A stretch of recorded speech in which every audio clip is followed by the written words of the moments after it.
귀한 찬양 감사합니다. 정성스럽게 오랫동안 준비한 이 귀한 찬양 저희들에게 함께 나누게 돼서 얼마나 감사한지 모릅니다. 감사합니다.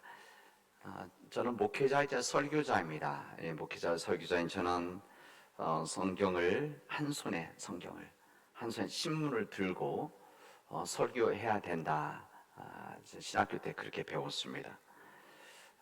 한 손에 성경을 한 손에 신문을 들고 설교한다는 것은 세상의 문제를 외면한, 세상의 문제와 관계없는 설교에서도 안 되는 것이고, 그리고 성경이 또한 하나의 말씀이 빠져 있는 설교하는 것도 안 된다, 이런 말씀으로 저는 받아들이고, 또 항상 이 두 가지 말씀을, 두 가지 손을 잡고 기도하고 말씀 전해야 된다 생각합니다.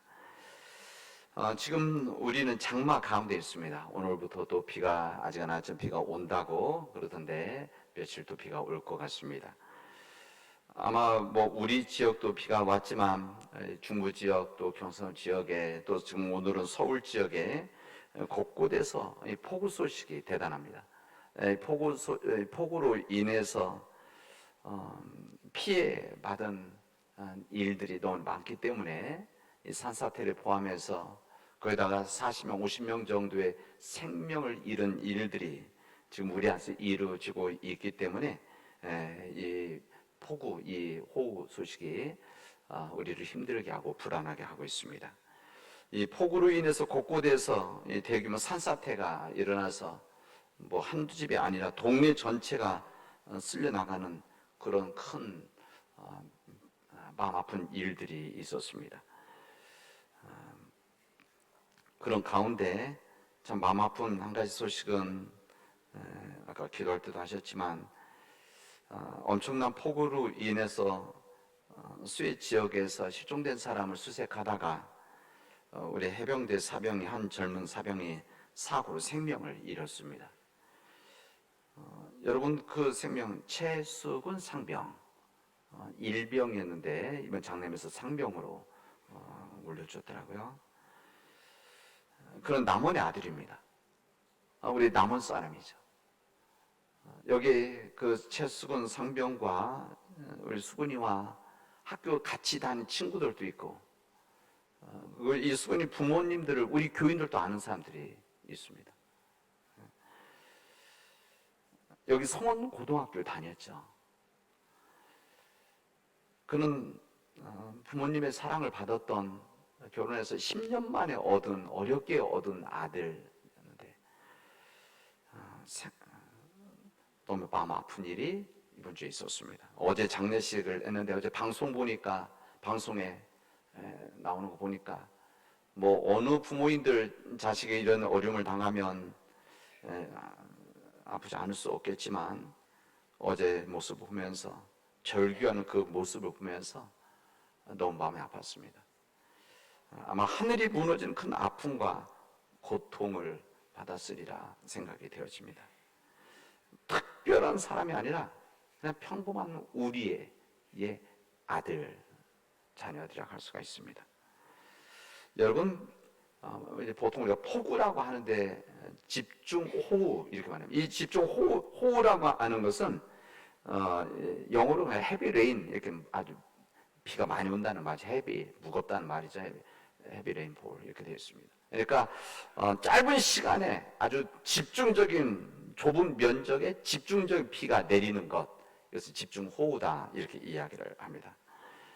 근데 참으로 마음 아픈 걱정스러운 부분은 이것이 끝난 것이 아니라 이번 해도 계속 되어진다는 것이고 앞으로도 계속 되어질 것이다 라고 하는 것이 관상대, 또 과학자들의 예측입니다. 우리나라 관측, 우리 기상대죠. 지금 좀 이름 바뀌었죠. 하여튼 기상대가 전국적으로 이 통계를 가지고 있는 것이 1913년입니다. 사실 그 전에도 이미 서울이라든지 중유지역선 다 관측하고 우리 오랜 몇십 년 기록을 다 가지고 있지만 전국적으로 이게 조사된 것이 1914년, 50년 되지 않았습니까? 50년 됐는데 50년 동안 집중호우가 정확하게, 이것은 과학자들이 하는 이야기니까, 집중호우가 2.2배, 2배 이상 늘었습니다. 그만큼 많이 늘었다. 2배 이상이 늘었으니까. 그래서 그것은 아열대성 기후로 변하는 것이다. 이렇게 말했습니다. 그러다 보니까 여러 가지 문제들이 많이 생깁니다. 근데 왜 이렇게 됐을까? 이것은 분명한 이유가 있어요. 그냥 된 것이 아니고 분명한 이유가 있죠. 그것은 기온 상승으로 인해서 전반적인 수증기가 증발이 되어져서, 그러니까 온도가, 기온이 높아지니까, 지구의 온도가 높아지니까 이 수증기, 뜨거운 이 해수면이 바닷물이 온도가 올라가면서 그 수증기로 올라가고, 그 수증기들이 이 육지로 들어오면서 이게 비로 이 땅에 집중해서 내리는 것이고, 이제 벌써 태풍이 시작되어졌는데 이제 이 집중호우 하면서 이 폭우가 시작되어지는 겁니다. 태풍이 시작되어지는 것이죠. 우리 3년 전에 여기 엄청난 피해를 입어 섬진강 무너지고 우리 노암동 큰 힘든 일이 있을 때 이게 8월 13일입니다. 그러니까 아직도 많이 남은 거죠. 왜 이런 일들이 이루어지고 있는가? 이것은 뭐 다른 이유가 없습니다. 이것은 뭐 모든 과학자들이나 모든 사람 말하듯이 기후 문제입니다. 이상기후죠. 이상기후. 자연의 역습이다. 보통 그렇게 이야기를 합니다. 이상기후가 된 여러 이유가 있지만 그 중에 가장 중요한 부분이 탄소 부분입니다. 그래서 요즘 사회에서 탄소 중립 이 부분도 이야기 많이 이제 일상화된 말이고, 우리 시의회에서도 탄소 중립 책임지고 우리 한명숙 권사님 일하고 계신데, 이런 일들이 우리에게 있는 것이죠. 뭐 쉽게 여러분 설명하면, 우리가 오늘 차 타고 오셨는데 차를 타고 가면 여기 기름이 들어가면 휘발유나 경유나 여기에서 나오는 이 탄소가 엄청납니다. 그런 거죠. 우리가 쓰고 있는 모든 제품들 만들 때 공장이 있는데, 공장에서 만들어질 때 여기 원재료서부터 전기 다 이걸 다 여기서 제품을 만들면 이게 다 탄소를 엄청 배출을 하게 되어져 있습니다. 우리가 쓰고 있는 전기 이 부분도 다 탄소 배출이 되죠. 왜 그러냐? 이 전기가 그냥 만들어지는 것이 아니라 다 이게 화력발전소, 아주 우리는 주가 화력발전소인데 이 석탄이나 기름 때워서 이 터빈을, 뜨거운 전기를 만들기 때문에 우리가 전기를 많이 쓰는 만큼 이것은 탄소 배출되어 있습니다. 그런 거죠. 우리가 날씨가 더워서 우리 에어컨을 켜는데 이제 안 켤 수 없는 거죠. 날씨가 습하고 더워서. 쓰는 만큼 전기를 쓰는 것이고, 쓰는 만큼 탄소가 배출되어지는 겁니다. 이 모든 일들로 인해서 지금 이상기후로, 폭우로, 집중호우로 고통을 겪고 있습니다. 이 모든 변화들, 이게 보통 우리 기후 변화다 하고, 이것이 기후 변화에서 더 심해질까 해서 기후 위기다 이야기하고, 더 심해질까 요즘은 기후 재앙이다 이렇게 이야기를 합니다. 이 모든 일들이 오늘 왜 설교 시간에 이야기를 하느냐? 이것은 우리 인간의 죄와 연결되어 있기 때문에 말씀드리는 겁니다. 왜 그러냐? 인간의 교만과 탐욕의 죄 때문에 그렇습니다. 인간의 교만과 탐욕의 죄.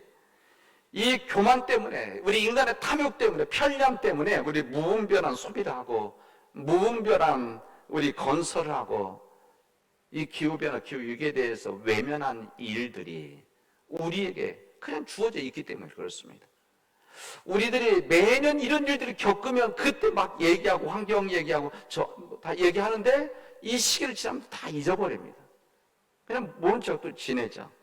그러다 보니까 우리는 열심히 그 시기만 지나면 열심히 또 소비하고, 우리가 편리함을 위해서, 탐욕을 위해서 더 많은 것들 만들고 더 많은 개발을 하는 일들이 우리에게 지금 주어지고 있는 우리의 상황입니다. 그러니까 이 모든 일들은 우리도 죄인이다, 그런 이야기죠. 그때 최수근 상병 추모 모임 행사가 있어서, 예배는 알지만 일이 있어서 제가 기도 부탁해서 제가 갔었습니다. 갔었는데 거기서 기도할 때 제가 마음 아파하면서 했던 이야기 중 하나가 우리가 죄인입니다. 우리로 인해서 이런 희생이 있었습니다. 근데 거기까지입니다. 사람들이 그런 거죠. 여러분, 폭우로 인하면 산사태 이번에 엄청나죠. 당장 우리 지리산 올라가는 데서 산사태, 이게 흑산이 아니고 돌산인데 이게 다 무너지는 거 아니고, 작년에 무너졌다가 또 고쳐갖고 또 막아놨는데 또 무너졌죠. 지금 또 막혀 있을 것 같은데. 이 폭우 많이 내리면 집안이 약해지는 거 그냥 우리 상식 아닙니까? 그리고 방송이 계속 나오니까. 그래서 참 마음에 걱정됩니다. 이게 집안이 약해지면 이거 여러 산사태 가능성이 너무 많아지는데, 그래서 제가 엊그제 이거 지리산 산악열차 담당하는 그 공무원에게 하여튼 싸우면서 친해졌는데 하여튼 이야기 제가 전화해서 한다는데, 진행하고 있다는데, 그래도 이 대형 사고 막으려면 집안 약해지지 않았는지 산사 날때들을 정확히 좀 알아봐라. 가만히 있지 말고 좀 알아봐라. 제가 그럼 당부했습니다. 이게 대형 사고로 이어질 수 있는 문제 아닙니까? 그런데도 한다고 합니다. 그런 거죠. 이게 바로 인간 탐욕의 문제들입니다. 며칠 전 윤석열 대통령이 핵잠수함에 올라갔습니다. 엊그제 부산 핵잠수함 들어왔는데, 우리나라 비핵선이었기 때문에 핵잠수함 못 들어오게 되어 있습니다. 그런 거 아닙니까? 핵전쟁 가지 않으려고. 근데 핵잠수함이 떳떳하게 들어오고 대통령이 그 위에 올라가고, 올라가서 자랑스럽게 이야기하고, 또 북한 정권의 종말이다 이런 위협하고. 여러분, 그냥 대통령이 방문한 것 같지만 사실은 북한 쪽에서 보면 이것은 선전포고와 같은 일들입니다. 이런 일들이 지금 우리 안에서 이루어지고 있는데 아무도 얘기를 안 하는 겁니다. 이런 상황입니다. 어제 뉴스에서 마크 밀리 합참의장, 미국의 군인 제일 높은 합참의장이 어제 뉴스에 나온 거 보지 않았습니까? 뭐라고 얘기하는가 하면, 이 북한의 위협이 이거 불안하다, 뭐 이런 이야기하면서 한반도가 불안하다 그러면서 뭐라고 하냐면, 상황에 따라서 며칠 안에 전쟁의 상태에 빠질 위험성이 있다, 이런 이야기를 했습니다. 여러분, 제가 전쟁 갖고 뭐 겁주고 그런 말이 아니라 그냥 어제 방송에 나온 거 그대로 이야기하는 겁니다. 그만큼 우리 민족이 기후적으로, 경제적으로, 또 군사적으로, 외교적으로 굉장히 위험 속에, 위기 속에 있다, 그런 이야기입니다. 이러다가 정말 누가 실수라도 아니면 의도대로 유리창이라도 하나 누가 돌 던져서 깨면 이거 큰일 나겠다, 이런 생각까지 나더라고요. 그런 거 아닙니까? 세상에 정말 불행한 일들은 작은 일에 시작되어지기 때문에 그렇습니다. 여러분, 우리 시대에 이런 위기, 우리 민족의 위기가 있다고 한다면 이런 위기와 같은 이스라엘 상황이 있었습니다. 오늘 우리들이 읽은 이사야서 말씀 32장의 말씀은 우리와 같이 우리 민족이 겪고 있는 것처럼 이스라엘이 위기 속에 있을 때 주어졌던 하나님의 말씀입니다. 이스라엘 선지자 이사야 선지자를 통해서 어떻게 이스라엘 민족이 이 위기를 넘어가 극복해야 되겠느냐, 이 말씀 주신 내용들이죠. 당시 이스라엘 왕은 아하스라는 왕이었습니다. 이 아하스 왕은 우리 성경에 우리 열왕기 상하의 왕들에 대한 이야기, 역사와 역대기에 이 말씀이 다 담겨져 있습니다. 이 역대기 28장에 보면 이 아하스 왕에 대해서 이렇게 설명합니다. 이 아하스가 왕위에 오를 때 나이가 20세라 예루살렘에서 16년 동안 다스렸으나 그의 조상 다윗과 같이 아니하여 여호와 보시기에 정직하게 행하지 아니하였다, 이런 얘기입니다. 그러니까 다윗같이 믿는 사람도 아니고 정직한 사람이 아니었다, 이런 이야기입니다. 그 다음에 이스라엘 왕들의 길로 행하여 바알들의 우상을 부어서 만들었고 우상을 숭배했던 왕이었다. 또 힘놈의 아들 골짜기에서 분향하고 여호와께서 이스라엘 자손 앞에서 쫓아내신 이방 사람들의 가증한 일을 본받아 그의 자녀들을 불살랐다.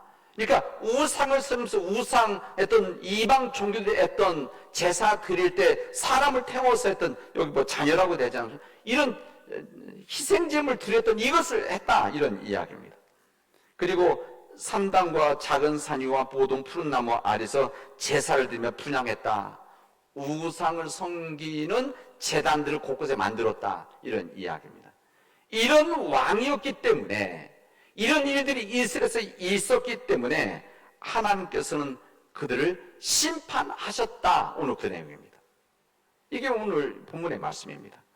하나님께서 그때 유다를 아람 왕의 손에 넘기시게 되어지고 이 일이 시작되어지면서 이제 끝내는 바벨론의 패망을 하게 되어지고 이젠 이스라엘 왕족들 지도자들이 바벨론에 끌려갑니다. 이게 BC 587년 이게 이스라엘 역사입니다. 이런 이스라엘 민족의 위기 상황 속에서 새로운 지도자를 필요로 이 상황 속에서 새로운 지도자에 대한 갈증 속에서 하나님께서 이스라엘 선지 통해서 세상의 왕이 아니라 하나님이 원하신 왕에 대한 이야기를 오늘 이사야에서 말씀하십니다. 새로운 왕은 공의로 통치하는 하나님의 의로 통치하고 통치자들이 정의와 공평으로 다스려야 된다. 이 말씀을 하시면서 이렇게 이야기합니다. 그 왕은 그들은 바람을 막아주고 그다음 소나기를 가리는 곳 같고 메마른 곳을 적셔주고 타는 땅에 바위처럼 그늘이 되어주고 백성을 돌보는 통치의 눈이 멀지 않을 것이고 백성의 요구를 듣는 통치의 귀가 막히지 않을 것이고 그들은 경솔하지 않을 것이고 사력 있게 행동할 것이다. 이렇게 이야기를 합니다. 그러니까 하나님께서 말씀하시는 새로운 왕이라고 하는 것은 사람들에게 부어지는 태풍 같은 바람을 막아주고 그리고 소나기 내리는 곳에서 이 비를 막아줄 수 있는 사람, 메마른 사람들을 위로해주고 메마른 곳을 적셔주고 타는 땅에 메말라간 땅에 바위처럼 그늘을 만들어주고 사람들이 힘들어할 때 그것을 보아주고 들어주는 사람, 경솔하지 않고 사력 있게 행동하는 지도자여야 된다. 이것을 우리에게 말씀해 주십니다. 그래야만 이스라엘이 의의 민족이 되어지는 것이다. 그리고 이스라엘이 그래야만 평화가 열매로 맺어지고 영원한 평화와 안전이 공의의 결과로 이스라엘 땅에 이루어지게 될 것이다. 이것을 이사야 선지를 통해서 말씀해 주십니다. 제가 이 말씀을 준비하면서 참으로 우리 적잖은 시기에 주시는 주님의 말씀이다 생각합니다. 오늘 이 본문은 이번 주에 정한 교단에서 정한 본문이 아니고 이미 한 10년, 20년, 30년, 40년 전에 우리 교단에서 정한 본문입니다. 이 본문이 공교롭게 이번 주에 이 말씀을 우리에게 주어서 우리 모든 우리 교단의 교회들 이 말씀을 묵상하게 되어져 있습니다. 이런 지혜롭고 공의로운 왕이 지도자가 되어질 때 그때 평화로운 땅이 되어질 것이다 라고 하는 것이 성경에서 우리에게 알려준 꿈입니다. 믿음 안에서 꿈이죠. 이것을 우리 한국식 말하면 태평성대다 이렇게 말하는 거 아닙니까? 근데 저는 이 말씀을 드리면서 이 말씀을 저는 목회자에게 주시는 주님의 말씀을 저는 받아들였습니다. 목회자가 이렇게 살아야 되는 지도자구나. 사람들의 바람을 막아주고 사람들의 아픈 마음을 적셔주고 소나기가 내리면 막아주고 들어주고 경솔하지 않고 겸손하고 이게 지도자들에게 주신 주님의 말씀이구나. 제가 목회자일 때 저라고 그랬는데 우리 사회 곳곳에는 지도자들이 많이 있습니다. 지도자가 무슨 대표만 되면 지도자입니까? 3인에게 필요하다. 3명이 걸어가면 꼭 스승이 있다. 한 명의 지도자가 있다는 것이죠. 직장이든지 가정이든지 어느 모임이든지 어느 곳에 가든지 자기가 책임지고 역할을 해야 되는 사람들이 있을 때 그곳에서 이런 사람이 되어야 된다. 이런 이야기입니다. 이게 바로 하나님께서 우리에게 준 주님의 말씀입니다. 만약에 하나님 말씀대로 살지 않으면 한 뜻대로 행하지 않으면 뭐라고 됩니까? 하나님은 그들을 심판하신다. 이런 이야기죠. 오늘 이 이야기를 주님은 이 계시록의 말씀에서 이 말씀을 똑같이 말씀을 해주십니다. 요한계시록은 이 기원 후 1세기에 로마 제국의 박해 속에서 로마 제국 박해로 인해서 핍박받았던 이 교회들 사람들에게 주셨던 특히 소아시아에 있었던 7교회 주신 말씀 아닙니까? 7교회들에게 주신 말씀을 하신 다음에 계시록 2장 3장에서 1장 2장 3장 말씀하신 다음에 이제 하나님께서는 이제 하늘 보호자의 오늘도 본문 그대로 나와 하늘 보호자에 계신 이를 통해서 사람들에게 메시지를 전해주시고 있습니다. 이 말씀, 이스라엘의 특히 이 노마적인 박해 속에 있었던 이 교회들이 어려웠을 때 하는 이야기, 말씀인데, 이 말씀은 지금 이 세상 속에서 살아가는, 위기 속에 살아가는, 시련 속에서 살아가는 사람들에게 주시는 주님의 말씀이자 위로이기도 하고, 또 우리에게 주시는 깨우침의 말씀, 그리고 경고이기도 한 말씀이 계시록의 말씀입니다. 오늘 이 말씀에서 길게 되었지만, 이 말씀을, 이 무슨 말씀인가 하면은, 하나님께서는 악한 자들을, 하나님 뜻대로 살지 않는 자들, 하나님의 의를 행하지 않는 자들은 하나님은 심판하신다. 그리고 주의 이름을 경외하는 자들은 상을 주실 것이다. 이것이 오늘 계시록에 있는 말씀입니다. 오늘 본문 그대로 본다면 죽은 자를 심판하시며 종 선지자들과 성도들과 또 작은 자들이든지 큰 자든지 주의 이름을 경외하는 자들에게는 상을 주시지만 땅을 망하게 하는 자들은 망하게 멸망시킬 것이다. 이렇게 말씀하십니다. 땅을 망하게 하는 자들은 멸망시킬 것이다. 하나님께서 땅을 망하게 하는 자들은 하나님 심판하시겠다. 하나님 뜻대로 산 자들은 하나님께서 축복하시고 상 주시겠다고 요한계시록의 말씀은 우리에게 해주시고 있습니다. 여러분, 이런 우리들의 상황 속에 있는 주님 말씀입니다. 우리들은 하나님의 경고를 받고 하나님의 말씀 앞에 서서 심판받을 사람인가 앞으로, 아니면 하나님의 상을 받을 사람인가, 하나님의 인정함을 받을 사람인가, 아니면 하나님으로부터 버려질 사람인가, 우리 하나님 말씀 앞에 서야 됩니다. 오늘 주일 예배 여러분들의 마음들을 편안하게 하고 여러분들 기쁘게 해야 되는 주의 종이지만, 여러분 항상 좋은 날이면, 좋은 날이 계속되어지면 사막이 된다고 하지 않습니까? 오늘 그래서 여러분 좀 마음 아프지만, 불편하지만 있는 말씀 그대로 제가 전하는 겁니다.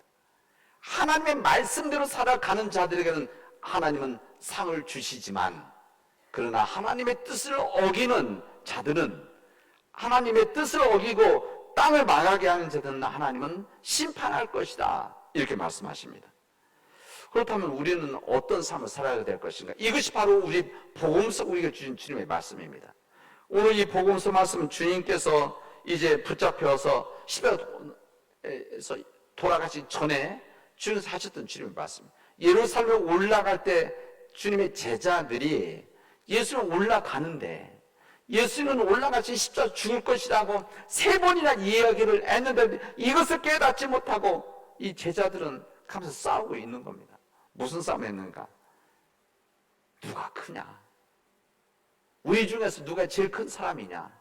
다시 말하면 예수님 다음에 누가 2인자냐? 예수님이 떠나시면 누가 1인자가 될 것이냐? 이거 가지고 싸우고 있는 겁니다. 주님 얼마나 마음 아프셨겠습니까? 이 마음을 아시는 주님은 제자들에게 말씀합니다. 이 세상의 왕들은 강제로 백성을 다스린다. 그리고 백성들에게 권력이 휘두르는 사람들은 백성의 은혜로 자기는 행세한다. 무슨 말이냐면 자기가 이 나라 민족을 위해서 최고로 일하는 사람처럼 그렇게 행세한다. 이런 이야기입니다. 그러나 너희들은 그렇게 살아서는 안 된다. 이거 주님의 말씀입니다. 그렇게 살아서는 안 된다. 우리 중에 너희들은 생각해봐라. 제일 높은 사람은 누구냐? 가장 제일 높은 사람은 제일 낮은 사람처럼 쳐야 되고, 그래서 성경에 보면 다른 본문에서는 첫째가 꼴찌가 되고 꼴찌가 첫째가 되어진다. 이렇게 말씀하지 않습니까? 지배하는 사람은 섬기는 사람처럼 처신해야 된다. 지도자들은 섬기는 사람이 되어야 된다. 이것을 말씀하시는 겁니다. 식탁에 앉은 사람과 식탁 신부라는 사람 누가 어느 편이 더 높은 사람이냐? 세상 사람은 식탁에 앉아서 대접받는 사람이 높다고 할 텐데, 그러나 너희들은 그런 사람이 되지 말고 너희들은 심부름하는 사람처럼 섬기는 사람이 되어줘야 된다. 이것을 우리에게 말씀하시는 겁니다. 우리 주님이 왜 이 땅에 오셨는가? 우리 주님이 이 땅에 오신 목적은 이 세상을 섬기기 위해서 오셨다는 겁니다. 섬김에 오셨기 때문에 예수를 믿는 우리는, 예수를 그리스도 고백하는 우리들은 어떤 모양이든지 어떤 환경과 상황이든지 섬기는 자의 삶을 살아갈 때만이 바로 주님의 종으로, 주님의 제자로, 하나님의 백성으로 살아서 하나님의 상을 받고 구원받은 자의 삶을 살아가게 될 것이다 말씀하십니다. 그리고 그런 섬김의 삶을 살아가게 되어질 때 나로 인해서 세상이 변화되어지고 세상에 희망이 있게 되어진다. 이것을 주는 알려주십니다. 저는 여러분에게 이 말씀, 이 주님 말씀에 순종할 것을 말씀드리면서 우리가 섬기는 자의 삶, 섬기는 자의 삶 중에 한 부분이 뭔가 하면 사람에 대한 섬김이지만, 주님의 섬김이지만, 주님의 뜻을, 생명을 가지고 있는 이 창조 질서, 우리가 온전히 또 섬겨야 된다. 또한 거룩한 사명입니다. 여러분, 주님의 창조 질서, 생명이 담겨져 있는 우리 하나님의 자연 창조 질서를 지금 우리가 잘 섬기지 않으면, 하나님의 창조 질서가 무너지면 우리의 생명까지도 잃어버리게 되어지고, 예전에 이런 문제가 있으면 이게 우리 후손들 문제라고 했는데 이 후손까지 가지 않고 지금 우리가 고통당할 수가 있는 것이다. 이 말씀을 마음속에 담고 우리가 살아가서 이 시대 속에서 이 교만과 탐욕의 죄를 이겨나갈 수 있는, 이 교만과 탐욕으로 인해서 이런 어려움 속에, 위기 속에 있는 이 속에서 우리가 할 수 있는 길이 무엇이냐? 오늘 주님께서 주신 말씀은, 메시지는 우리가 섬기는 자의 삶을 살아가야 된다. 섬기는 자의 머리 판단을 해야 된다. 섬기는 교회가 되어져야 된다. 섬김의 민족이 되어져야 된다. 그때만이 우리가 살아갈 수 있는 것이다. 그때 우리에게 생명이 있는 것이라는 것을 우리에게 주신 우리의 오늘의 교훈입니다.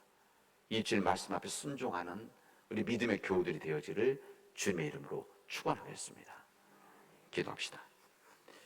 은혜가 풍성하신 하나님, 하나님께서 역사해 주셔서 우리 민족을 불쌍히 여겨 주시옵시고 우리 이웃들을 불쌍히 여기게 하여 주셔서 우리가 진정 섬김의 삶을 살아갈 수 있도록 인도하여 주시옵소서. 주님께서 섬김의 삶을 살아갔는데, 주님께서 섬김의 삶을 살아가라고, 그래야만 이 땅에 평화가 있다고 우리에게 말씀하시는데, 이 평화의 삶을 위해서 섬김의 삶을 살아가도록 우리를 인도하여 주시옵소서. 하나님, 우리의 의지로 감당할 수 없기에, 우리의 뜻으로 감당할 수 없기에 주님께 간구하오니 진실로 믿음 안에서 섬김의 삶을 살아나가도록 하나님 역사하여 주시옵시고 지혜를 주시옵소서. 모든 말씀을 예수님의 이름으로 기도합니다. 아멘.